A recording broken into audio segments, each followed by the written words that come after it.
कर्मणां रक्षणार्थाय स्थानस्य विजयाय च प्रकर्तव्यं सूचिता शौचवर्जये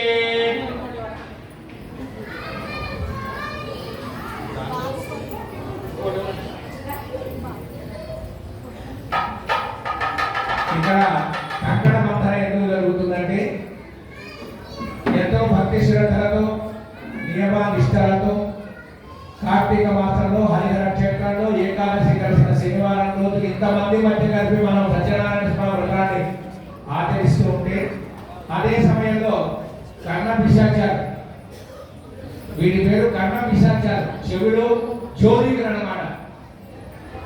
అంటే ఒకప్పుడు మాంత్రికులు ఉండేవారు, వాళ్ళకి కర్ణ పిశాచాలు అని చెప్పి ఎక్కడెక్కడ ఏమేమి జరుగుతుందో మొత్తం వచ్చి చెవిలో ఉండేవారు. అది పౌరాణిక కాలం. ఇది సాంఘిక కాలంలో ఈ యొక్క చరవాణిలు, వీటి పేరు కర్ణ పిశాచాలు. ఇవి కరెక్ట్గా మన పూజా కార్యక్రమంలో కూర్చున్నప్పుడు పనిచేస్తాయి. ఏం చేస్తాయి? మంచి వార్తలు రావు, 1 లక్ష రూపాయలు కలిసి వచ్చేది రాదు. ఏమొస్తుంది? అయ్యా మీ ఇంటి పేరు వాడు ఎవరో పోయారు, అయ్యా మీ ఇంటి పేరు వాడికి పురుడు వచ్చింది, మీకు మైలు వచ్చింది. ఏం చేయాలి? మనం లేచి బయటికి వెళ్ళిపోవాలి. అటువంటి సమస్యలు రాకుండా రకారం రమదే పుంసాం షకారం క్షేమమేవచ, ఇది మనకి రక్షాబంధన. అంటే ఎట్లాంటే ఎటువంటి విపత్తులు మనకి నిలబడ్డా కూడా ఈ కంకణ ధారణ మన చేతికి ఉన్నంత వరకు కూడా ఎటువంటి జాతా శౌచాలు మృతా శౌచాలు మనకి అంటవు. అంటే ఈ వ్రతం అయిన వరకు కూడా ప్రశాంతంగా కూర్చొని స్వామివారి తీర్థ ప్రసాదాలు స్వీకరించి ఆ తర్వాత బయటికి వెళ్ళి కంకణ తీసేసి మిగతా కార్యక్రమాలు చేసుకోవాలని నేను అర్థం. అందుకని అందరికీ కూడా ఇక్కడ కర్తలకి, స్వామికి, భక్తులకి అందరికీ కూడా ఈ కంకణ ధారణ చేస్తాం. వ్రతం చేసే కర్తలందరికీ కూడా విశేషంగా ఇటువంటి అవకాశం భక్తులందరికీ కూడా అందరికి తీసుకురారండి.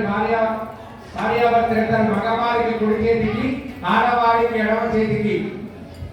కుడి ఎడమైతే పొరపాటు లేదనుకోకండి, ఇక్కడ కుడి ఎడమైతే పొరపాటు అవుతుంది. ఇక్కడ అర్థమైందండి?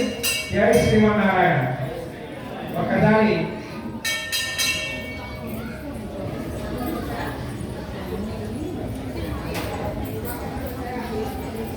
మీకు పసుపు కొమ్మలు, ఖర్జూరకాయలు, ఒక్కలు, అలాగే మిమ్మల్ని 21 రూపాయలు కాయిన్స్ తెచ్చుకోమని చెప్పాం.